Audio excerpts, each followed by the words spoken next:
মানে মেরে ফেলবে। আল্লাহ মুসার মাকে ওহী দিলেন। জোরে করেন সুবহানাল্লাহ। বলবো, কথাগুলো বলবো। কোরআনের কথা তো মজা লাগে, বলতেও মজা লাগে। শুনবেন? আগ্রহ আছে? আর কিছু সময়, আর কিছু সময়, জোরে বলি ইনশাআল্লাহ। আল্লাহ রাব্বুল আলামিন মুসার মাকে ওহী দিলেন কি? ওয়া আওহা ইলান নাহলি আন ইত্তাখিযি মিনাল জিবালি বুয়ুতা। আমি মুসার মাকে ওহী দিলাম, ও আল্লাহ তাআলা মুসার মাকে জানায় দিলেন, ও মুসার মা শোনো। আয়াতটা অন্য আয়াত হবে। আল্লাহ তাআলা মুসার মাকে বললেন, ও মুসার মা, সুন্দর করে বললেন, মুসার মা তুমি চিন্তা করো না, তোমার পেটে সন্তান আছে, কোনো টেনশন করো না, সন্তান হয়ে যাবে, কোনো টেনশন নাই, তোমার জন্য কোনো ভয় নেই। আমি তোমাকে সন্তান তোমার কোলে উঠায় দেব, তবে তোমার কাজ হলো এই সন্তানকে আস্তে করে যখন ডেলিভারি হয়ে যাবে, ফানকিহি ফিল ইয়াম্মি ওয়ালা তাখাফি ওয়ালা তাহজানি। সন্তান ডেলিভারি হওয়া মাত্রই আমি জান্নাত থেকে একটা বাক্স পাঠায় দেব, সেই বাক্স পাঠানো হলো, বাক্সে করায়া তাকে দরিয়ায় ভাসিয়ে দেওয়া হলো। এরপর আল্লাহ বলছেন, কোনো চিন্তা করো না, দরিয়া থেকে আমি তোমার কোলে আবার উঠায় দেব। দরিয়ায় ভেসে দেওয়া হলো। মুসার ছোট খালাম্মাকে বলা হলো, ও আমার বোন। তার মা বলছে, আমার বোন তুই তো নদীর কুল ঘেসে ঘেসে যা। সেই দরিয়ায় ভাসতে ভাসতে চলে যাচ্ছে। মুসা আলাইহিস সালাম মার দুধ চাও খেতে পারলেন না। সন্তান মার পেট থেকে নেমেই যুদ্ধ শুরু হয়ে গেছে। ফেরাউনের বিরুদ্ধে যুদ্ধ শুরু করছে কে? মুসার বিরুদ্ধে কে যুদ্ধ শুরু করেছে? ফেরাউন। মুসা আলাইহিস সালাম তিনি রওনা করেছেন। রওনা করতে করতে আল্লাহ তাআলার সেই পাঠায় দেওয়া সেই পালকিতে চড়ে চড়ে, সেই বাক্সে চড়ে চড়ে তিনি দরিয়া পার হচ্ছেন। এমন জায়গায় গিয়ে থামলো যে জায়গায় রাজপ্রাসাদের রাজরানী আসিয়া আলাইহিস সালাম গোসল করার জন্য ঘাটে নামলেন। দেখতে পেলেন, তার দৃষ্টিগোচর হলো সুন্দর একটা কাঠের বাক্স। আসিয়া আলাইহিস সালাম বলেন, ইমরাতু ফিরাউন। আসিয়া আলাইহিস সালাম বললেন তার কর্মচারীদেরকে, দেখো তো ওই যে লম্বা সুন্দর একটা কাঠের বাক্স দেখা যায়, আমার কাছে নিয়ে আসো তো, দেখো তো, খুলে দেখো এর মধ্যে কি আছে। কেউ খুলতে পারে না। এবার আসিয়া যখন হাতটা রাখলেন, অটোমেটিক্যালি সুন্দর করে খুলে গেল। যখন খুলে গেল, সুন্দর চেহারা দেখলেন, যুগল ভ্রু, টানা টানা চোখ, সুন্দর কালো কেশ, সুন্দর ফুটফুটে চেহারা। আসিয়া মনে মনে চিন্তা করে, আমার তো কোনো ছেলে সন্তান নাই, সব মেয়ে সন্তান।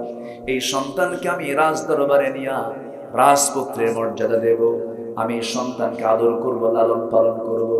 এই চিন্তা মাথায় নিয়ে সন্তানকে কোলের মধ্যে কোলে করে নিয়ে রওনা দিয়েছেন। সামনে রাজদরবারের মূল ফটকে দাঁড়ায় আছে ফেরাউন। বলছে, আসিয়া তোমার কোলেটাকে কুররাতা আইনিল লি ওয়ালাক, আমার চক্ষু শীতল করে, তোমার চক্ষু শীতল করে দেখো, কি সুন্দর ফুটফুটে চেহারা। ফেরাউন মনে মনে করে, চেহারার ভাবসাব দেখে মনে হয় এটাই তো মুসা হবে। এটা কি হবে? মুসা হবে। এই তো চরম বিপদে পড়ে গেলাম মনে হয় আমি। এবার আসিয়া বলছেন, আপনি মনে মনে কি চিন্তা করেন স্বামী? ফেরাউন বলছে, শোনো, 40,000 শিশুকে হত্যা করলাম, কিন্তু আইন যদি তুমি লঙ্ঘন করো, আমার দরবার আইন লঙ্ঘন হলে আমি মানুষের সামনে মুখ দেখাবো কেমনে? কেন, কি হয়েছে? কে সন্তান মুসাও তো হতে পারে। আসিয়া বলছেন, আমার স্বামী, আপনি এত ভয় করেন কেন? আপনি তো ভীতু কেন? এই সন্তান আমার ভাষা শিখবি, আপনার ভাষা শিখবে, এই বাড়িতে খাবে থাকবে, আমাদের কথা এসে বড় হবে, লালন পালন হবে, কোনো সমস্যা নাই। নেতা যত বড় হোক না কেন, বইয়ের কাছে কায়েত। বইয়ের কাছে কি কায়েত? বইয়ের কাছে অত বাহাদুরি দেখানো সম্ভব হয় না। ফেরাউন বলল, আসিয়া তুমি যখন বলেই ফেলেছো, রাজি হয়ে গেলাম, কিন্তু বাচ্চাটার তো দুধ খাওয়া দরকার, কে দুধ খাওয়াবে? গোটা দেশে ফরমান জারি হয়ে গেল, আমি একটা পালক পুত্র নিয়েছি, কে আসো দুধ খাওয়াবে? হাজার হাজার মেয়েরা আসে দুধ খাওয়ানোর জন্য, কিন্তু কারো স্তন তিনি মুখে নেন না। অপেক্ষার প্রহর গুনছেন, আমার মা কখন আমার সামনে হাজির হবে। দুদিন চলে গেছে। তৃতীয়তম দিনে মুসা আলাইহিস সালামের ছোট খালাম্মা সরাসরি আসিয়ার সামনে দাঁড়ায় বলতেছে, ও আসিয়া, তুমি কি চিন্তা করছো? ওকে দেখো, এই বাচ্চাটা কারো দুধ মুখে নেয় না, কি করা যায়? কি করা যায়? কাকে মা বানাবে? সে খুব পেরেশান, সন্তান তো বাঁচানো কঠিন হয়ে যাচ্ছে। মুসার খালাম্মা বলছেন, শোনেন, আমার খোঁজে একজন মহিলা আছে, খুব আবেদা, সালেহা, পরেজগার, খুব ভালো মানুষ, মানে মুসার মাকে ডেকে আনো। ডেকে আনো তো। ডেকে আনছি। মার গায়ের গন্ধ মুসা টের পেয়ে গেছেন। মা সন্তানকে চেনে, সন্তান মাকে চেনে। আমে দুধে, আমে দুধে মিশে গেছে। মা সন্তানকে কোলের মধ্যে নেওয়া মাত্র এই 3টা দিন তিনি খান নাই কোনো খাবার, 3টা দিন দুধ খান নাই। বিজ্ঞান বলছে একজন সন্তান মার পেট থেকে যখন পৃথিবীতে আসে 3 দিনের রিজার্ভ খাবার সে তার পেটের মধ্যে নিয়ে চলে আসে। কেন নিয়ে আসে? হঠাৎ করে ডেলিভারিতে যদি মা মারা যায় 3টা দিন সন্তান কেমন করে বাঁচবে? পৃথিবীর কোনো খাবার তো তার সহজে অ্যাডজাস্ট হবে না। এই জন্য আল্লাহ তাআলা কত বড় রহমান, তিনি 3 দিনের খাবার রিজার্ভ করে বাচ্চাকে দুনিয়াতে পাঠায় দেন। যেরকম সুবহানাল্লাহ। আল্লাহর দয়া সবচেয়ে কম না বেশি? বেশি। মুসা আলাইহিস সালাম করলেন কি? এমন সময় 3টা দিন হলো দুধ খাওয়া শুরু করে দিলেন। আসিয়া বলছে, শোনো মহিলা, আমি তোমাকে যেতে দেব না, এই দরবারে তোমার থাকতে হবে, অন্তত 2 বছর কেন দুধ খাওয়াতে হবে? মুসলমান মনে মনে আমি তো এটাই চাই, আমার সন্তান এই জায়গায় আমি তো এটাই চাই। মাঝখান থেকে বোনাস হয়ে গেল কি? ফেরাউন সব ফরমান জারি করে দিল, আসিয়া শোনোর জন্য বেতন বরাদ্দ করো। আল্লাহ বলছেন, ও ফেরাউন, তুই আমার মুসাকে মারবি পারবি না, কারণ মুসার মার দুধ খাওয়াবো, মাসে মাসে তোর পকেট থেকে টাকাও খসাবো। যেরকম সুবহানাল্লাহ। থাকবে কোন ঘরে? আসিয়াকে বলল ফেরাউন, ও আসিয়া, ওই যে দক্ষিণা হাওয়া বয়, সবচেয়ে সুন্দর যে ঘর, যে ঘরে সবসময় আলো বাতাস থাকে, সেই ঘরটাই তাদের জন্য বরাদ্দ করো। দক্ষিণা হাওয়া বয়, সেই নিয়ন্ত্রিত শীতল নিয়ন্ত্রিত এমন ঘরে বরাদ্দ করা হলো। আল্লাহ বলছেন, ও ফেরাউন, তুই আমার মুসাকে মারবি, আমার মুসা তোর বাড়ির 1 নম্বর রুম দখল করে রাখছে। যেরকম সুবহানাল্লাহ। 2 বছর পূর্ণ হলো, একটা দিন ফেরাউন মুসাকে কোলে নেয় নাই। তাফসীর এসেছে, সূরাতুল কাসাস পড়বেন, এগুলো পেয়ে যাবেন। অনেক লম্বা কথা, একটাও বানায় বলছি না, সব আয়াত আছে না নাই? আচ্ছা, মুসা আলাইহিস সালাম শেষ পর্যন্ত বলে মুসা আলাইহিস সালাম ফেরাউনের কোলে কোনোদিন চড়েন নাই, ফেরাউন তাকে কোনোদিন কোলে নেয় নাই। একদিন হঠাৎ করে আসিয়ার মন খারাপ। ফেরাউন বলছে, আসিয়া মন খারাপ কেন? তোমার আপনার মধ্যে দেখি মায়া দয়া নাই। একটা দিন সন্তানকে কোলে নিলেন, আদর করলেন না। ফেরাউনকে এটা কোনো কথা বললেন নাকি? দাও সন্তানকে কোলের মধ্যে যখন জোরপূর্বক নিতে নিয়েছে, মুসা সহজে যাচ্ছেন না, ফেরাউন সহজে ছাড়তেছে না। কোলের মধ্যে নিয়ে চুপ করে থাকলে হতো। এবার ফেরাউন করলো কি, তার ঠোঁটটা লাগায়া মুসা আলাইহিস সালামের গালের দিকে ঠোঁটটা লাগায়া দিচ্ছে, চুম্বন করবে, কিন্তু মুসা একটাবারের জন্য চুমু খেতে দিচ্ছেন না, বারবার মুখ ঘুরায় নিচ্ছেন। বারবার এবার জোর করে স্বৈরাচারী কায়দায় যখন শক্ত করে মাথা ধরে যখন চুমু খেতে উদ্যত হয়েছে ফেরাউন মুসাকে, মুসা আলাইহিস সালাম আস্তে করে হাতটা বের করে তার ডান গাল বরাবর মারছেন একখান থাপ্পড়। এক থাপ্পড়ে ফেরাউনের মাথা চক্কর মেরে ঘুরে উঠলো। এমন চক্কর দিয়েছে যেন সন্তান মুসা যেন তার হাত থেকে পড়ে যাচ্ছে। বলছেন, ও আসিয়া, তাড়াতাড়ি সন্তানটা করে নাও। বুঝতে পারছি এটাই বুঝি মুসা হবে। কথা বলছেন সুবহানাল্লাহ। আসিয়া বলছেন, আমার স্বামী, এই সন্তানটা মুসা হবে, আপনি কেমন করে বুঝলেন? থাপ্পড়ই বলে। কি বলে? থাপ্পড়টাই বলে এটা মুসা হবে। এবার বলছে, আমার স্বামী গো, আপনি আসিয়া, আপনি হলেন রব, আপনি যদি এই কথা বলেন এটা কেমন করে হয়? কেন ওকে মেরে ফেলবো, আমি হামানকে ডাকতেছি। ফেরাউনের বুদ্ধিদাতা কে বলে? ফেরাউনের বুদ্ধিদাতা কে? হামান। হামানকে ডাক দেবে। এমন সময় আসিয়া বলছেন, আমার স্বামী গো, হামানকে ডাক দেওয়ার দরকার, আমি তো আপনার বউ, আমি আপনাকে পরামর্শ দিচ্ছি, আপনার কোলে থেকে মুসা 2 বছরের বাচ্চা আপনাকে থাপ্পড় মেরেছে, আপনি চিত হয়ে পড়ে গেছেন। এই কথা যদি জনগণ জানে, জনগণ বলবে ফেরাউন আবার কিসের রব রে? থাপ্পড় খেয়ে চিত হয়ে পড়ে বাচ্চা। আর ফেরাউনকে আসিয়া, ঠিক আছে, এই কথা কাউকে কইও না। আল্লাহ কয়, ঠিক আছে। আল্লাহু আকবার। কে বাঁচান? আসতে বলবেন না, কে বাঁচান? আল্লাহ বাঁচান। বয়স 10 হয়ে গেল, 15 বছর হয়ে গেল, 25 বছর হয়ে যাচ্ছে। টকবকে যুবক মুসা আলাইহিস সালাম ধীরে ধীরে বড় হতে লাগলেন। একদিন তার সামনে একজন কিপ্তি ফেরাউনের বংশের একজন মানুষ নবীর সামনে বেয়াদবি করছে, মুসার সামনে বেয়াদবি করছে। রাগ তার কম না বেশি? আসতে রাগ তার কম না বেশি? চুলগুলো ছিল তার খাড়া খাড়া। যখন তিনি খেপে যেতেন, চুলগুলো খাড়া হয়ে টুপি ভেদ করে বের হয়ে যেত। আল্লাহ তাআলা তাকে 9টা নিদর্শন দিয়েছিলেন। কয়টা নিদর্শন? অনেক লম্বা লম্বা কথা আছে। মুসা আলাইহিস সালামের কথা সহজে ফুরাবে না। মুসা আলাইহিস সালাম শেষ পর্যন্ত ওই কিপ্তিকে বললেন, তুমি তো ভুল করেছো না? ভুল করে নাই। ভুল করেছো? ভুল করে নাই। যখন বারবার বাকামি করতেছে, হাতটা বের করে মারছেন একখান থাপ্পড় গাল বরাবর। এক থাপ্পড় মারাও সারা, মরে যাও সারা। যখন মরে গেছে, এবার আল্লাহকে বলছে, আল্লাহ, দোষ কিন্তু আমার না, দোষ তোমার। এই জন্য বললাম, কারণ আমি ওকে মারছি হলো শাসন করার নিয়তে মরে গেছে। আমার তো দোষ নেই। আল্লাহ বলছেন আল্লাহ তুমি দোষ দিবা আমারে? ফেরাউন তো তোমাকে ছাড়বে না, ফেরাউন তোমাকে মেরে ফেলবে, ফেরাউন তোমার বিরুদ্ধে হুলিয়া জারি করে ফেলেছে। মুসা হিজরত করো। নবীদের জীবন হলো হিজরতের জীবন। আল্লাহু আকবার। আমার নবীজি হিজরত করেছেন, ইব্রাহিম আলাইহিস সালাম হিজরত করেছেন, এরপরে মুসা আলাইহিস সালাম হিজরত করেছেন। মিশর থেকে তিনি রওনা করলেন। যেতে যেতে যেতে যেতে যেদিকে চোখ চলে যায় আল্লাহ রাব্বুল আলামিন তাকে হিজরতের অর্ডার দিলেন। ওয়া ইলা মাদিয়ানা আখাহুম শুআইবা। চলে গেলেন মাদিয়ান নামক এলাকায়। সেই জায়গায় তিনি বসলেন। ক্ষুধা লাগছে, পানি পান করবেন, পানি নাই। কূপের ধারে গেলেন, কূপ থেকে পানি তুললেন, কূপ থেকে পানি তুলে পান করলেন। হঠাৎ করে দেখতে পেলেন দুজন মহিলা হাতে বালতি নিয়ে চলে আসছে। তারা কূপের ধারে কূপ থেকে পানি তুলবে, কিন্তু দাঁড়ায় আছে, কূপ থেকে পানি নেয় না। মুসা আলাইহিস সালাম ভাবলেন বেচারি মহিলা মানুষ, অসহায় মানুষ, সন্ধ্যা হয়ে গেলে বিপদ হয়ে যাবে। এবার তিনি নিজে আগায় গিয়ে বলছেন, ও মহিলারা তোমাদের কষ্ট হবে, তোমাদের পুরুষ মানুষ নাই, দাও বালতিটা দিয়ে দাও, আমি কিছু তোমাদের হেল্প করি। এমন হেল্প করা জায়েজ আছে না নাই? আছে। মুসা আলাইহিস সালাম বললেন, কিন্তু মহিলা দুইজন বলতেছে হ্যাঁ আপনি তুলে দিলে তুলে দিতে পারেন, কিন্তু আমরা পারবো না, কারণ ওই ঢাকনা টান দিতে 14 থেকে 15 জন মানুষ লাগবে, শক্তিশালী মানুষ দরকার। কুকুর উপরে একটা ঢাকনা আছে। মুসা বলছেন কোনো টেনশন কইরো না, আমি তোমাদেরকে পানি তুলে দিচ্ছি।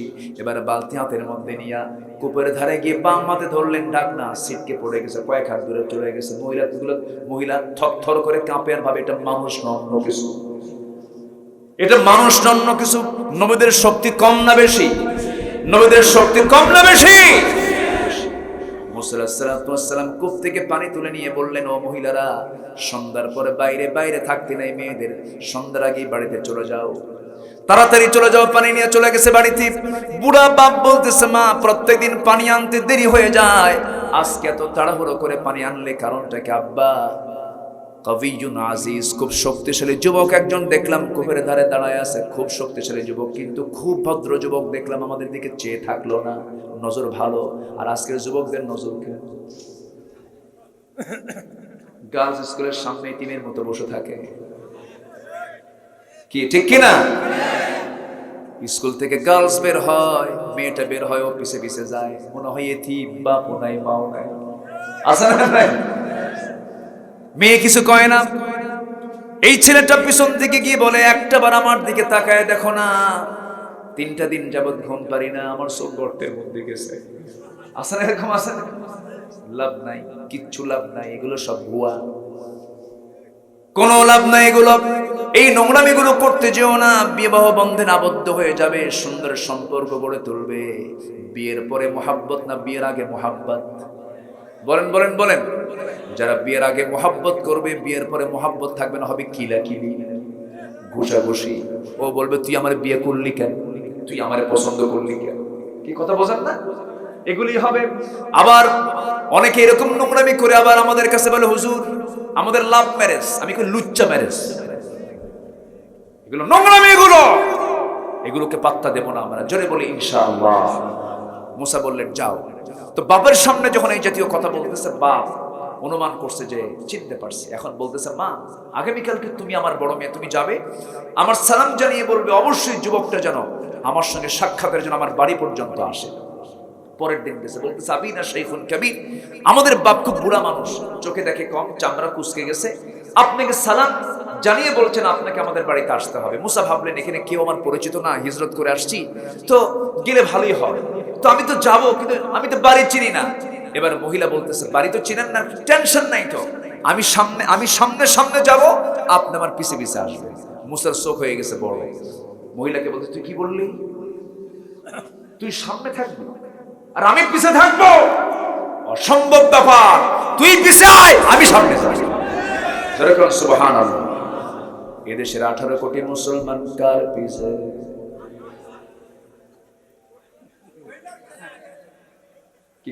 কি বোঝা যায়? কথা বোঝা যায়? মুসা আলাইহিস সালাম এক ধমক মেরে তাকে পিছে দিলেন। পিছে দিয়ে বলছেন, শোনো তুমি নারী মানুষ, তোমার পরিচয় নারী, আমার পরিচয় পুরুষ। আমার সতর হলো নাভি থেকে হাঁটুর নিচ পর্যন্ত, তোমার সতর হলো মাথা থেকে পা পর্যন্ত। তুমি একজন ষোড়শী, একজন সুন্দরী নারী, তুমি আমার সামনে দিয়ে হেঁটে যাবে।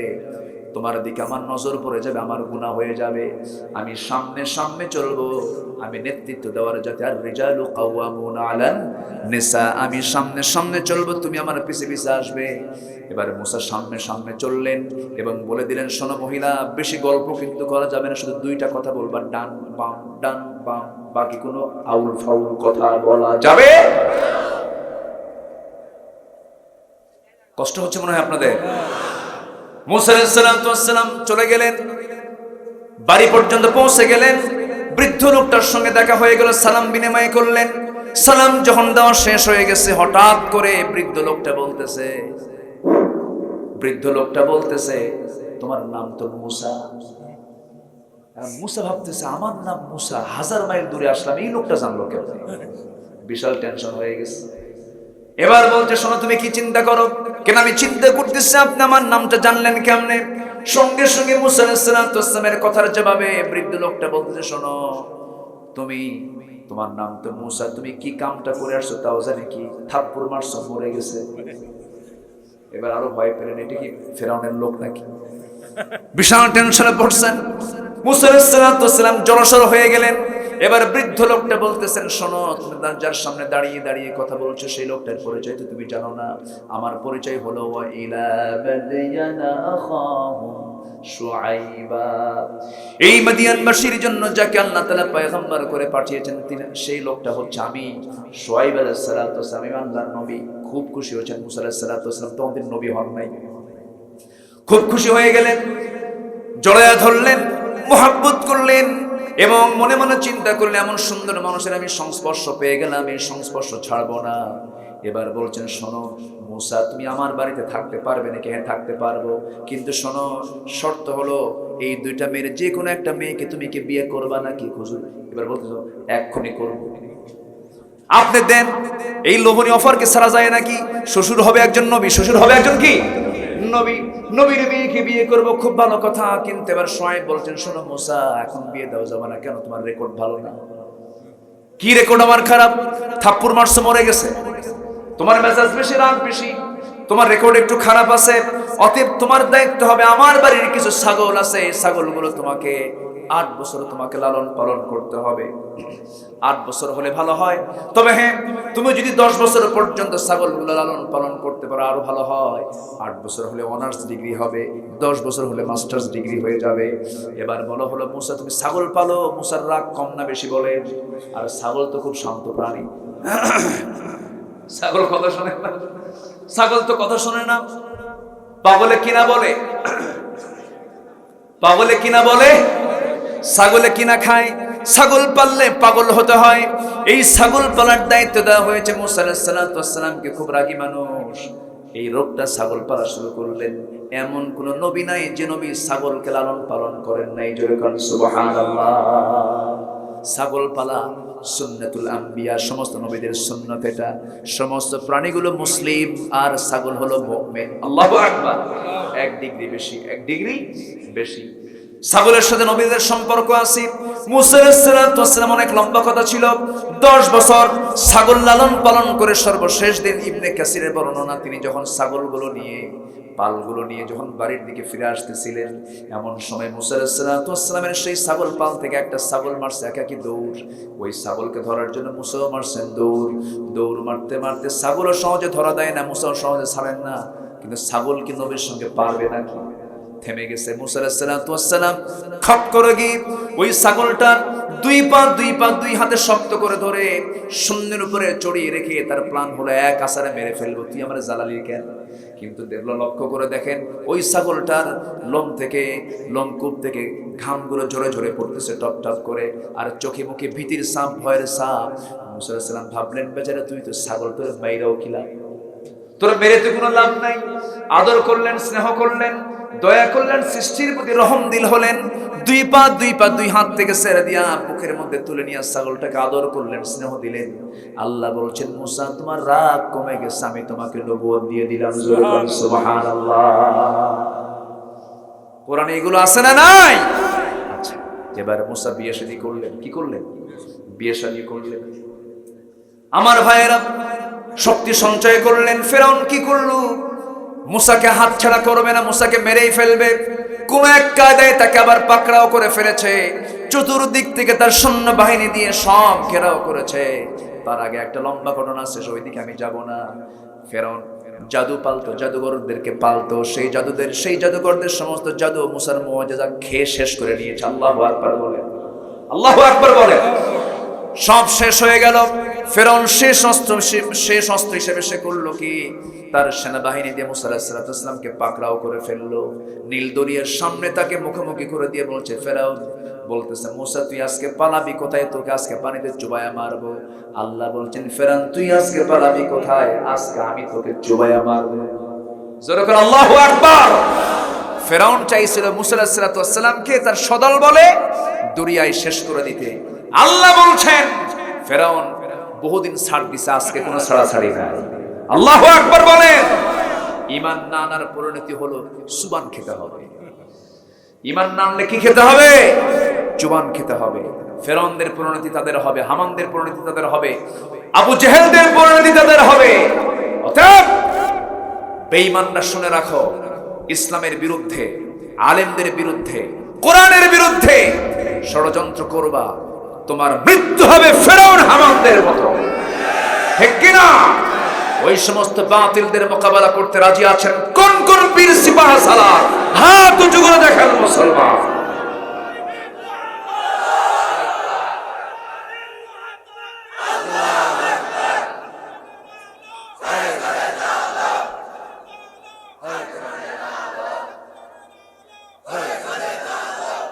আল্লাহ কবুল করুন, জোরে বলে আমিন, আরো জোরে আমিন। আমি শেষ দিকে যাই, শেষ করব না। এ জায়গাকে ধরেন তো, খুব সুন্দর, মাইকও ভালো, মাইক ভালো। বলি আলহামদুলিল্লাহ। এত বড় মাহফিলের এই মাইকের নিয়ন্ত্রণ যদি না থাকতো, মাইকের ক্যাপাসিটি যদি সুন্দর না হতো, মানুষ থাকতো না এতক্ষণ। অনেকে বোঝে না, বিশাল আয়োজন করে, মাইক নাই, চরম বেকায়দা হয়ে যায়। আজকে তাদের সবকিছুই ভালো হয়েছে, আলহামদুলিল্লাহ বলো। সবাই কি ফজর নামাজ পড়েছেন? ফজর নামাজ পড়ছেন তো? আজকে ফজর যে চলে গেছে, ফজর পড়ছেন? ইনশাআল্লাহ। আচ্ছা, আগামী ফজর কি পড়বেন? ইনশাআল্লাহ। ফজর পড়বেন কারা? একটু হাত তুলে দেখান। ফজর পড়বেন কারা কারা? একটু হাত তুলে দেখান। আমি একটু জরিপ করি যে ঈমান কদ্দুর আমাদের হলো। জোরে কোন ইয়া আল্লাহ, ইয়া রহমান, ইয়া রহিম। আমাদেরকে 5 ওয়াক্ত সালাত আদায় করার তৌফিক তুমি আল্লাহ দিয়া দাও। জোরে বলি আমিন, আরো জোরে আমিন। হাত নামান। নামাজ পড়লে ঈমান থাকে, নামাজ না পড়লে ঈমান মজবুত হয়। অনেকে কয় হুজুর নামাজ পড়ি না কিন্তু ঈমান তো আছে। আছে না নাই? এটা ভুয়া কথা। বসেন ভাই, ও ভাই, ভাইরে একটু বসেন। পিছন থেকে কিছু কিছু লোক উঠে যাচ্ছেন। আজকের মাহফিলে উঠে যাওয়ার সংখ্যা খুবই কম, নেই বললেই চলে। এই 2-1 জন, আমি হাতে গোনা মনে হয় 20-30 জন লোক হয়তো উঠতে পারেন, আর একজনও কেউ উঠবেন না। যদি কোনো চাপচুপ হয়, নিম্নচাপ ঊর্ধ্বচাপ যেটাই হোক, মোনাজাতের পরে একটু বসেন। ঈমান তো আনলাম, কিন্তু ঈমান ভঙ্গের কিছু কারণ আছে না নাই? ওযু ভঙ্গের কারণ নাই? ওযুর ফরজ কয়টা বলেন? কয়টা বলেন? আবার ওযু ভঙ্গের কারণও আছে না নাই? আছে। ঘুমালে ওযু যায়, স্ত্রী সহবাসে ওযু যায়, তারপরে পেশাব পায়খানায় ওযু চলে যায়। ঠিক তেমনি কিছু কিছু অকাম আছে, যা অকাম করলে ঈমানই চলে যায়। শুনবেন, আস্তে করে শুনবেন। ঈমান ভঙ্গের কারণ হলো 10টা। কয়টা বলেন? আবার ঈমান বৃদ্ধি হবে 10 কাজে। এই 10 আর 10, এই 20টা বিষয়ে কথা বলি, আমি দোয়ার দিকে যাব। রাজি আছেন তো? আর 3টা কাজ করলে আমরা হারবো না, জিতবো। জিতবো। 1 নাম্বার হলো ঈমান আনবো কার উপরে? আসতে বলবেন না, কার উপরে? আল্লাহ। যারা তাফসীর শোনেন, যারা ওয়াজ মাহফিল শোনেন, তারা কিন্তু একটা সিরিয়াল নিয়ে থাকেন যে হুজুর শুরু করলো কোন দিক দিয়ে, শেষ করলো কোন দিক দিয়ে, ফিনিশিং কতটুকু দিল। এই যে রেকর্ডগুলো হচ্ছে, আমার তো একটা ধারাবাহিকতা রাখতে হবে। একটু আমাকে সময় দেন। আপনি বসে থাকবেন, আমার আলোচনা সুন্দর হবে, আর আপনি নড়াচড়া করবেন, আমার আলোচনা হেরে যাবে। অতএব আপনি আমাকে সহযোগিতা করেন। ওযু ভঙ্গের কারণ যেরকম আছে, ঈমান ভঙ্গের কারণও আছে। আমি ব্যাখ্যামূলক দিতে পারছি না। যদি আমি ব্যাখ্যা, যদি ঈমান ভঙ্গের 10টা কারণ দিতে চাই, 10 দিন লাগবে। এক নম্বর কারণ হলো শিরক। এক নম্বর কারণ কি? শিরক। শিরক মানে শুধু মূর্তি পূজা না, শিরক মানে শুধু কবর পূজা না, দুনিয়ার আইনকে মেনে নিয়ে আল্লাহর আইনকে যারা মানে না, এটাও শিরক। ঠিক কিনা? এমন মুশরিক আমার দেশে কম না বেশি? কম না বেশি? নাম্বার 2, আল্লাহ এবং বান্দার মাঝখানে মাধ্যম স্থির করা। আল্লাহ এবং বান্দার মানে মাঝখানে মাধ্যম স্থির করা মানে দেখবেন বাচ্চা হয় না, মহাস্থান যায়। আছে নাকি এই রোগ? আছে না নাই? মহাস্থান যিনি শুয়ে আছেন তিনি কি এই দেশের মানুষ? রাশিয়া থেকে এসেছেন। রাশিয়া থেকে এসে এখানে ঘুমাচ্ছেন, তিনি কি এমনি আসছেন? এখানে কে ছিল? পরশুরামকে তিনি পরাজিত করেছেন, বাতিল দুর্গাঘাত এনে আল্লাহর জমিনে দ্বীন কায়েমের সংগ্রাম করেছেন। এটা ছিল তার কাজ। আর তার দরবারে যায় দোয়া চায়, বাবা বাবা গো, ও বাবা, কথা কও, কি আছে না নাই? যে কবরবাসী সে কি অসহায় না? যে মরে যায় তার চেয়ে অসহায় কেউ আছে? আপনাদের তাজাই আছে না? মরা লোকের কাছে আপনি যান। যে মরে গেছে সে তো নিজে এমনি বিপদে আছে। আল্লাহ তার কি বিচার করবেন? তিনি নিজেই বিপদে আছেন। কোন মৃত ব্যক্তি, কোন মৃত মানুষ আপনার কোনো উপকার করতে পারে না। কোন জীবিত মানুষ আপনার কিছুই করতে পারবে না। একমাত্র উপকার এবং ক্ষতি করার ক্ষমতা কার? আসতে বলবেন না কার? গায়েব আমার নবীও জানতেন না, কিন্তু আমার দেশে কিছু গায়েব জানে, কিছু পীর আছে। বাবার দরবারে গিয়ে বলে, বাবা আমার কপালে কি বাচ্চা আছে দেখো তো। বাবা খুব ভান ধরে থাকে, মশান নেয়, চোখ বন্ধ করে, হাব ভাব নেয়, হ্যাঁ কোনো কথা বলে না। 10 মিনিট চলে যায়, বাবা বলো কথা। 10 মিনিট চুপচাপ থেকে বুকে এমনি এমনি নড়ায়। হঠাৎ করে আবার একটা আওয়াজ বের, যা, কিছুই না। 1.5 হাত লাঠি দরকার।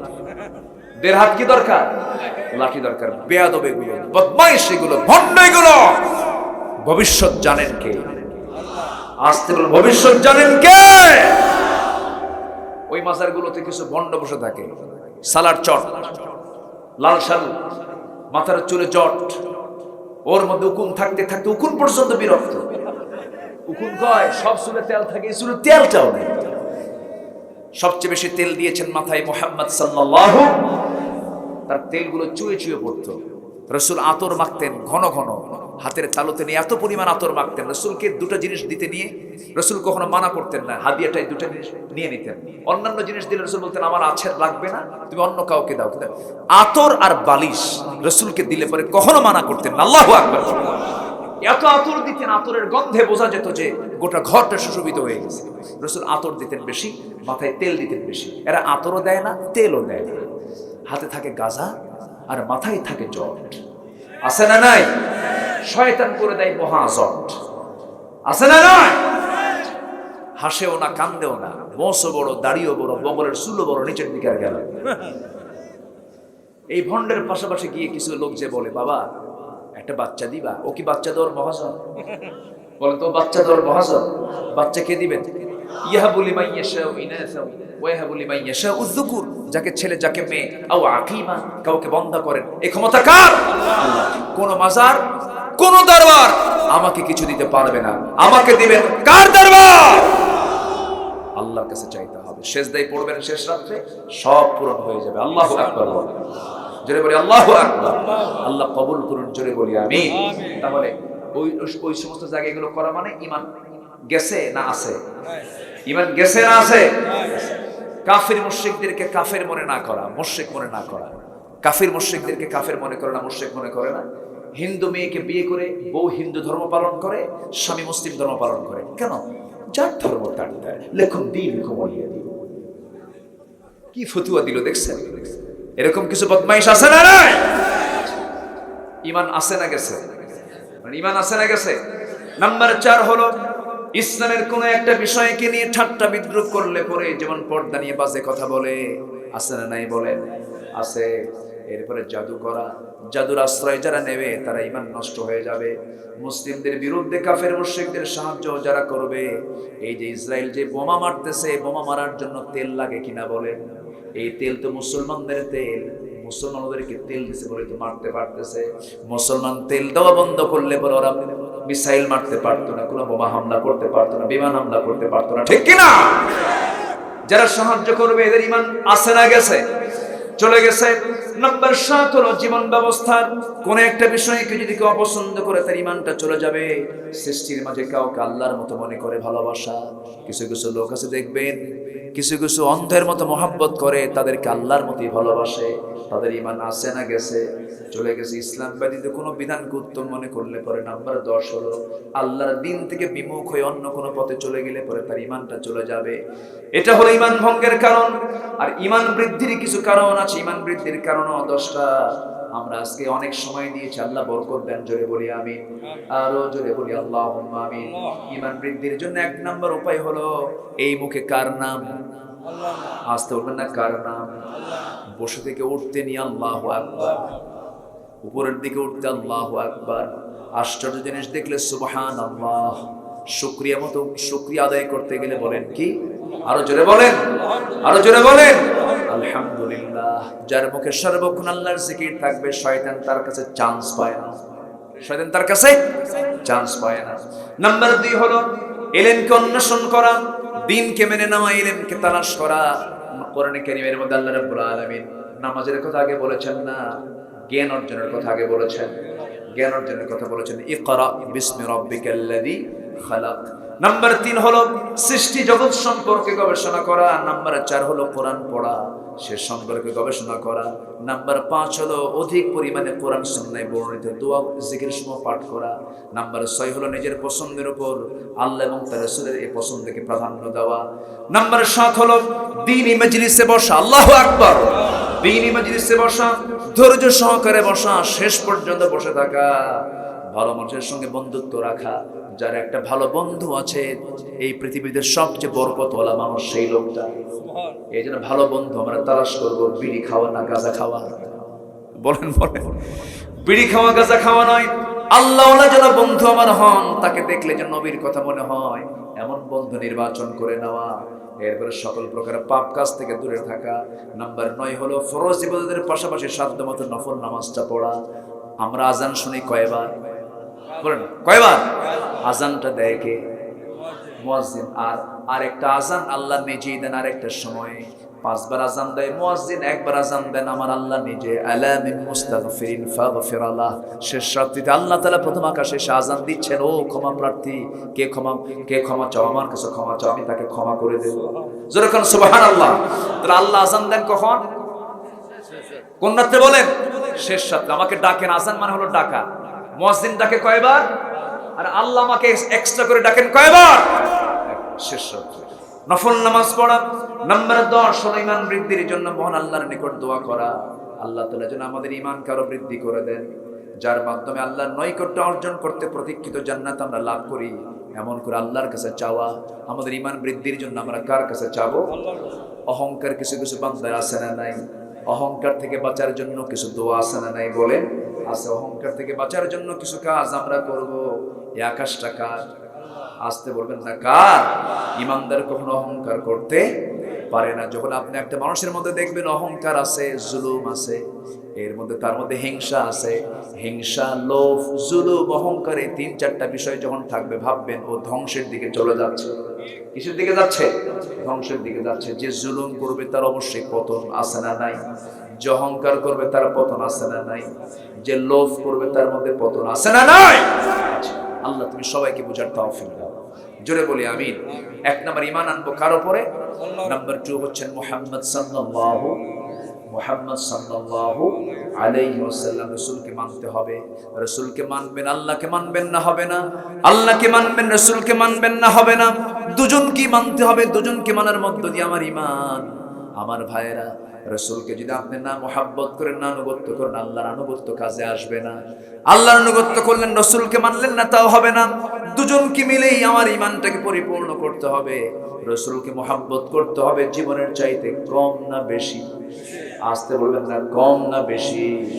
আমার ভাইয়েরা, রাসূলকে কি পরিমাণ মুহাব্বত করেছেন, সম্পদ সবকিছু উজাড় করে দিয়েছেন আল্লাহর মুহাব্বতে, নবীর মুহাব্বতে। ছোট্ট একটা ইতিহাস মনে পড়লো আমার। এই কথা বলে আমি শেষের দিকে চলে যাব। একজন সাহাবীর বাড়ি হলো মক্কা এবং মদিনার ঠিক মাঝামাঝি, 450 মাইল মক্কা মদিনার ডিস্টেন্স, এর মাঝামাঝি বাড়ি হলো সেই সাহাবীর। ইসলাম তিনি কবুল করে নিয়েছেন, নবীর সঙ্গে দেখা করতে পারেন নাই।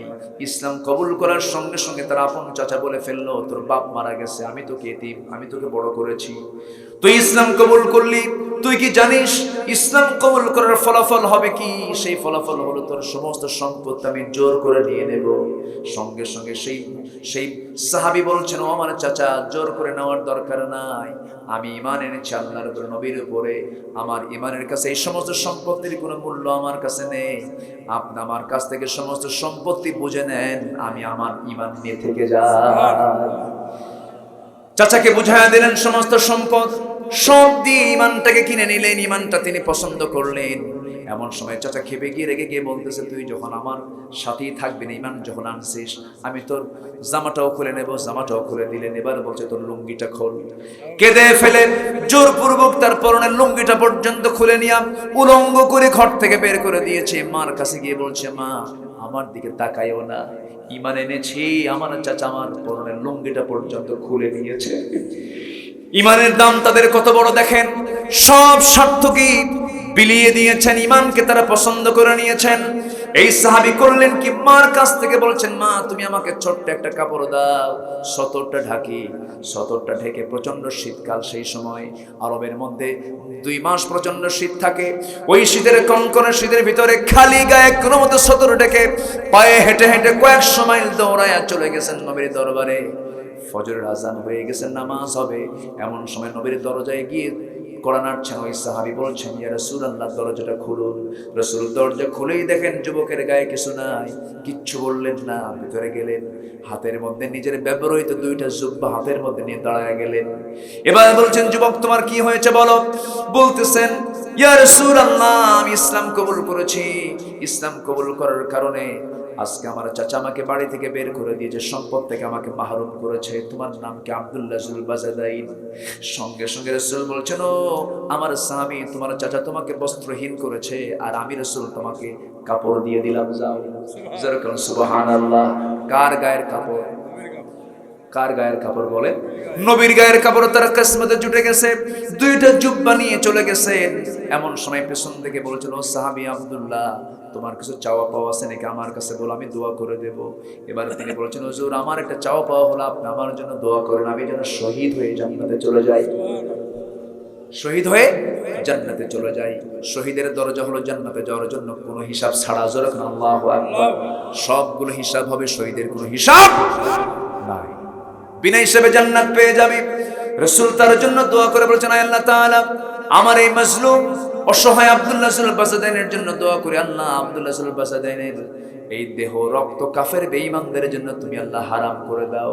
আব্দুল্লাহ কেঁদে কেঁদে বলছে, হুজুর, দোয়া চাইলাম কি, আর দোয়া করলেন কি?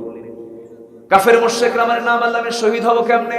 রাসূল বলেছেন, আব্দুল্লাহ, আমি তোমার জন্য এমন এই জন্য দোয়া করলাম কারণ তোমার দ্বীন গ্রহণ করতে বড় কষ্ট হয়েছে। তবে হ্যাঁ আব্দুল্লাহ, তোমার মৃত্যু যদি বিছানায় হয়ে থাকে, ওয়াইম্মা তাআলা ফিরাশিহি, আল্লাহ তাআলা তোমাকে শহীদের দরজার মর্যাদা দিয়ে দিবেন। সুবহানাল্লাহ। আমার নবীর সঙ্গে তিনি যুদ্ধে গেলেন। কোথায় গেলেন? যুদ্ধে গেলেন। এই আব্দুল্লাহ কোরআন তেলাওয়াত করতেন, জোরে জোরে তেলাওয়াত করতেন। সাহাবীরা বিরক্ত হয়ে রাসূলকে বলছেন, হুজুর, আব্দুল্লাহ নতুন সাহাবী, জোরে জোরে কোরআন তেলাওয়াত করে কষ্ট হয়। আমার রাসূল বলছেন, ও সাহাবীরা, আমার আব্দুল্লাহর বিরুদ্ধে তোমরা কেউ রিপোর্ট দিও না, কারণ আব্দুল্লাহ জোরে জোরে কোরআন পড়ার কারণ হলো আব্দুল্লাহর দ্বীন গ্রহণ করতে গিয়ে দুনিয়াটা তার বিক্রি করতে হয়েছে। দুনিয়া বিক্রি করে সে আখিরাতটাকে কিনে নিয়েছে, জান্নাতকে কিনে নিয়েছে। আমার নবীর সঙ্গে জিহাদে গেছেন, জিহাদের ময়দান থেকে ফিরে আসতেছেন, যুদ্ধ শেষ করে ফিরে আসতেছেন, অসুস্থ হয়ে পড়েছেন সেই সাহাবী। রাসূল বলছেন, ও আমার সাহাবীরা, আমার আব্দুল্লাহর কি হয়েছে? হুজুর অসুস্থ হয়ে পড়েছে, খিদমত করো। 3 দিন পরে সংবাদ আসলো, হুজুর, আব্দুল্লাহ দুনিয়া থেকে বিদায় নিয়েছে। রাসূল কাঁদতেছেন আর বলছেন, শোনো আমার সাহাবীরা, আমার আব্দুল্লাহর জানাজা কেউ পড়াবে না, আমার আব্দুল্লাহর জানাজার দায়িত্ব আমি রাসূল নিজে নিলাম। জানাজা শুরু হয়ে গেছে, রাসূল জানাজা পড়ালেন। এরপরে বলছেন, সাহাবীরা, আমার আব্দুল্লাহর লাশ কোন কবরে তোমরা দাফন করবে, কোন জায়গায় তোমরা দাফন করবে? ওই যে হুজুর পাহাড়ের চিপায় আমরা কবর খনন করেছি। রাসূল বলছেন, সাহাবীরা, আমাকে ওই কবরস্থান পর্যন্ত আমাকে নিয়ে চলো। রাসূল সচরাচর সবার কবরে যান না, তিনি বললেন আমাকে তো সেই জায়গায় নিয়ে চলে গেলেন আমার নবীজি। এবার বলছেন সাহাবীরা, আমার আব্দুল্লাহর লাশটাকে কবরে রাখার জন্য আমি কবরে কাউকে নামতে দেব না, আমি রাসূল নিজে নামবো। রাসূল নিজে নামলেন, রাসূল নিজে নেমে হাতটা গায়ে দিচ্ছে। এমন সময় বলছেন আমার আবু বকর কোথায়? আবু বকর তুমি আমার ডানে নামো। ওমর কোথায়? ওমর আমার বামে নামো। ওই সাহাবীর কবরে কয়জন নামছেন? তিনজন মানুষ, পৃথিবীর সেরা মানুষ। মাসকে এমন একটা কবরবাসীকে দেখলাম, ওই কবরবাসী আব্দুল্লাহ না হয়ে যদি আমি সাদ বিন আবি ওয়াক্কাস হতাম, নিজেকে ধন্য মনে করতাম। কারণ আজকে আব্দুল্লাহর কবরে রাসূলের মতো মানুষ, ওমরের মতো মানুষ, আবু বকরের মতো মানুষ তার কবরে দাফন করার জন্য নেমেছে। জোরে করে আল্লাহু আকবার। আমার ভাইরা, ঈমান আনলে, রাসূলকে মানতে গেলে, আল্লাহকে মানতে গেলে অবশ্যই স্যাক্রিফাইসের দরকার আছে না নাই? তাহলে হেরে যাব না জিতে যাব? জিতে যাব, জিতে যাব। আমরা জিততে চাই, মরার জন্য আমরা এসেছি দুনিয়ায়, কিন্তু হেরে যাওয়ার জন্য দুনিয়াতে আমরা আসি না, আমরা জিতবো। কোন দিন জিতবো আমরা? ইয়াউমা ইয়াজমাউকুম লিয়াউমিল জামঈ যালিকা ইয়াউমুত তাগাবুন ওয়া মান ইউমিন বিল্লাহি ওয়া ইয়া'মাল সালিহান يكفر عنه سيئاته ويدخله جنات تجري من تحتها الأنهار خالدين فيها أبدا ذلك الفوز العظيم جرب الله أكبر ও বান্দা, সেই দিন তোমাদেরকে তিনি একত্রিত করবেন। সেই দিনটা হলো হার জিতের দিন। কিসের দিন বলেন? ইয়াউমুত তাগাবুন, হার জিতের দিন। ওই দিন যারা জিতে যাবে, যারা আল্লাহর প্রতি ঈমান আনবে, ভালো আমল করবে, আল্লাহ বলছেন আমি তাদেরকে জিতায় দেব, সমস্ত গুনাহগুলোকে maaf করে দেব এবং স্থায়ী জান্নাত দিয়ে দেব। জোরে করুন সুবহানাল্লাহ। জান্নাতের মধ্যে দুধের নহর থাকবে, মধুর নহর থাকবে, পানির নহর থাকবে, শরাবের নহর থাকবে। জান্নাতের যে শরাব আল্লাহ তাআলা দিবেন, যে শরাব পান করলে পরে যৌবন ডাবল হবে। জোরে করুন সুবহানাল্লাহ। শক্তি ডাবল হবে, যৌবনের শক্তি ফিরে পাবে। আর দুনিয়ার মদ খায়া তাল না মাতাল, আস্তে করে তাল না মাতাল, মদ খায়া কয়েকদিন একই পরিবারের তিনজন লোক মারা গেছে, রিপোর্ট পান নাই? একই পরিবারের অতিরিক্ত মদ খায়া দুনিয়া থেকে বিদায় নিয়েছে। জান্নাতের মধ্যে আল্লাহ তাআলা যে শরাবটা দিবেন, সেই শরাবটা পচা কোনো শরাব নয়। যে শরাবটার মধ্যে আল্লাহ তাআলা বরকত রেখে দিয়েছেন, দুধের নহর আছে, মধুর নহর আছে। সবাইকে খেতে রাজি আছেন? সবাইকে খেতে রাজি আছেন? আমরা জিততে চাই না হারতে চাই? আমলনামা নেব আমরা বাম হাতে না ডান হাতে? বাম হাতে না ডান হাতে? 5 ওয়াক্ত নামাজ পড়বো, হারাম কাজে যাব, হারাম কাজে যাব, বান্দার হক নষ্ট করব, মিথ্যা কথা বলবো, গীবত চর্চা করব, জেনার কাছে যাব না। আল্লাহ তাআলা বলছেন বান্দারে আমি তোর জন্য আমার 8টা জান্নাত তোর জন্য আমি খুলে রাখবো। জোরে বলুন সুবহানাল্লাহ। শর্ত হলো বান্দা হতে হবে ইয়া আইয়াতুহান নাফসুল মুতমাইন্নাতু রজিই ইলা রাব্বিকি রাদিয়াতাম মারদিয়া ফাদখুলি ফি ইবাদি ওয়াদখুলি জান্নাতি। জোরে বলুন আল্লাহু আকবার। আমার বান্দা হও, আমার জান্নাতে প্রবেশ করো। জোরে বলুন সুবহানাল্লাহ। আল্লাহ কবুল করুন। জোরে বলি আমিন। আরো জোরে আমিন, আরো জোরে আমিন। যতটুকু হয়েছে আমরা বলে ফেলি আলহামদুলিল্লাহ। জোরে বলি আলহামদুলিল্লাহ। নামাজের মতো করে বসি, আমরা সবাই নামাজের মতো করে বসি। আমরা চাইবো কার কাছে? আল্লাহর কাছে। আল্লাহর কাছে। সবাই বসুন, সবাই বসুন। আর সময় মনে হয় ডাইরেক্ট দোয়ার দিকে চলে যায়। জি, আমরা সবাই বলি সুবহানাকাল্লাহুম্মা ওয়া বিহামদিকা আশহাদু আল্লা ইলাহা ইল্লা আনতা আস্তাগফিরুকা ওয়া আতুবু ইলাইকা। চিৎকার মেরে বলি ইয়া আল্লাহ, আমার জীবনে সাগীরা কবীরা, ছোট বড় সবগুলো গুনাহ তুমি আল্লাহ মাফ করে দাও। জোরে বলুন ইয়া রাব্বাল আলামিন। সবাই বসুন, দোয়া করে যাব আমরা। ক্যামেরাম্যান নড়াচড়া করা যাবে না, আপনারা নড়লে জনগণ নড়বে।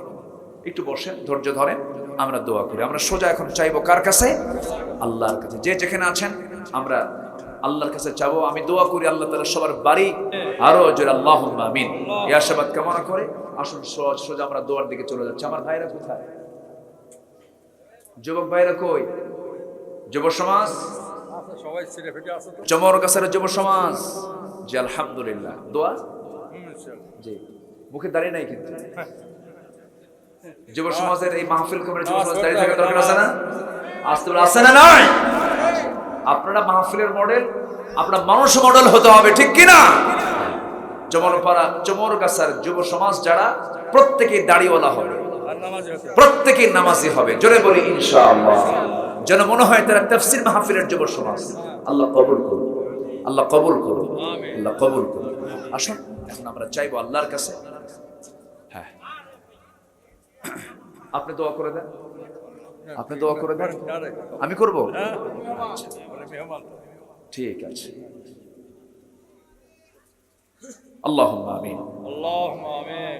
ربنا ظلمنا أنفسنا وإن لم تغفر لنا وترحمنا لنكونن من الخاسرين. গভীর রাত, নিঝুম রাত, ঝিমানো রাত্রিতে হাজার হাজার মুসলমান নর নারীকে নিয়ে তোমার কালামের তিনটা আয়াতকে সামনে রেখে যৎকিঞ্চিত কিছু কথা বলেছি, গুনার বোঝা মাথায় নিয়ে দুটো হাত তুলেছি। আল্লাহ গুনার দিকে নজর দিও না, বান্দা মনে করে তামাম জীবনের সমস্ত গুনাহগুলোকে মাফ করে দাও। আল্লাহ তাআলা জনম দুঃখিনী মা, জনম দুঃখী বাপজান যারা চলে গেলেন, জিন্দেগীর গুনাহগুলো মাফ করে দাও। কবরগুলোকে জান্নাতের টুকরা বানায় দাও। চক্ষু বন্ধ করুন, হাত একটু উঁচু করুন। আল্লাহ শেখানো দোয়া পড়ে সবাই বলুন রব্বিরহামহুমা কামা রব্বায়ানি সগীরা। রব্বিরহামহুমা কামা রব্বায়ানি সগীরা। আল্লাহ তাআলা বিশেষ করে এই মাহফিলের আয়োজন যারা করলেন, শোনার জন্য দূর দূরান্ত থেকে যারা আসলেন, বিনিময়ে কিয়ামতের কঠিন ময়দান যেদিন কেউ কাউকে চিনবে না, এমনকি মা সন্তানকে পর্যন্ত স্বীকার করে বসবে, যেদিন মানুষ কাঁদতে কাঁদতে চোখের পানিগুলো ফুলে যাবে, চোখ থেকে রক্ত বের হওয়া শুরু হয়ে যাবে, সেই কঠিন মুসিবতের দিন এই মাহফিল সবার জন্য নাজাতের মাধ্যম বানায় দিও আল্লাহ। চমরগাছার এই ময়দানে কত বান্দা হাত তুলেছে, কত বান্দিরা হাত তুলেছে, আশেপাশে কত কবরস্থান আছে, কবরবাসীর অসহায়ের মতো পড়ে আছে, তাদের জন্য দোয়া করি আল্লাহ কবরগুলোকে জান্নাতের বাগিচা বানায়া দাও। আল্লাহ তাআলা তোমার দরবারে ফরিয়াদ করি, আমাদেরকে তোমার পছন্দের বান্দার কাতারে শামিল না হওয়া পর্যন্ত আমাদেরকে মরণ দিও না আল্লাহ। ডান হাতে আমলনামা দিয়ে দিও, কোন দিন মরবো জানি না, মরতে যখন হবে শহীদ মওত কপালে জুটায় দিও আল্লাহ। আল্লাহ তাআলা পাখিটা খাঁচা মুক্ত হয়ে দুনিয়া থেকে বিদায় নিয়েছেন, কোরআনের পাখিটাকে তুমি আল্লাহ জান্নাতের টুকরা বানায়া দাও। আল্লাহ তাআলা তোমার বান্দাগুলো কিনে এমন সময় হাত তুলেছে, বাইতুল আকসা আজকে নামাজ পড়তে দেওয়া হচ্ছে না, শুক্রবারে আটকে দিয়েছে সকল দরজা। আল্লাহ ফিলিস্তিনকে তুমি আল্লাহ শত্রু মুক্ত করে দাও, মুসলমানদের বাইতুল মাকদিস মুসলমানদের হাতে তুমি আল্লাহ তুলে দাও। আয় আল্লাহ তাআলা তোমার দরবারে দোয়া করি, মেহেরবানি করে শত্রুদেরকে তুমি আল্লাহ দমন করার ব্যবস্থা করে দাও। আল্লাহুম্মা আইজিল ইসলামাল মুসলিমিন, আল্লাহুম্মা আনসুর ইসলামাল মুসলিমিন, আল্লাহুম্মা দাম্মির আদা'আদ-দ্বীন, আল্লাহুম্মা শাদ্দিদ শামলাহুম, মাযজিক জামাআহুম, দাম্মির দিয়ারাহুম, زلزل أقدامهم، اللهم أهلك يهوديا ونصرانيا كما أهلكت عادا وثمودا। আল্লাহ তাআলা দুনিয়া থেকে কোন দিন বিদায় হব জানি না, মরতে যখন হবে তুমি আল্লাহ শহীদে মওত কবরে জুটায়া দিও। চমরগাছার যুবকদেরকে তুমি আল্লাহ কবুল করে নাও, আমার সঙ্গে যারা আমিন আমিন করছেন সবার আমিনকে তুমি আল্লাহ দয়া করে মঞ্জুর করে নাও। অসুস্থ সুস্থ করে দাও, ঋণগ্রস্ত ঋণ মুক্ত হওয়ার তৌফিক দিয়ে দাও, রোগাক্রান্ত রোগ মুক্ত করে দাও। এক কথায় যার যা সমস্যা আছে তুমি আল্লাহ সমাধান করে দাও। মেহেরবানি করে প্রাপ্তবয়স্ক মেয়ে আছেন, বিয়ে হচ্ছে না, বিয়ের ব্যবস্থা তুমি আল্লাহ করে দাও। এই দুনিয়া ছেড়ে কোন দিন বিদায় হবা জানি না, যেদিন মরবো রে টান মেরে ঘর থেকে বের করে দেবে, জীবনের শেষ গোসলটা হয়ে যাবে, মরা মুখ সব দেখে দেখে চলে যাবে, আমাকে শেষ বিদায় দিয়ে দেবে রে। বেডরুম বানাইছিলাম, লুটো করার সুযোগ হবে না, টেনে হেঁচড়ে আমার ঘর থেকে বের করে দিয়া সেলাইওয়ালা কাপড়গুলো কেচি দিয়ে কেটে নিয়া সেলাইবিহীন কাপড় পরায়া দিয়া রে, মাথায় বাঁধন পায়ে বাঁধন দিয়ে দিয়ে নিয়ে চলে যাবে কবরের দিকে। কবরের শোয়া দেবে, বাঁশ চাপা দিবি, মাটি চাপা দেবে রে। আমার দেহ এত দুর্বল, বাঁশ পচার আগে আমার দেহ পচে শেষ হয়ে যাবে। 24 ঘন্টা যাবে না, মাথার চুলগুলো খসে খসে পড়বে, তেল সাবান দিয়ে কোনো লাভ হলো না রে। 3 দিন যাবে না, চামড়াগুলো গলে গলে পোকার পেটের খাবার হয়ে যাবে। 7 দিন যাবে না, নাড়ি ভুঁড়ি সব চোখ মুখ কান নাক দিয়ে বের হওয়া শুরু হয়ে যাবে, কিম্ভূত কিমাকার চেহারা হয়ে যাবে রে। ও আল্লাহ,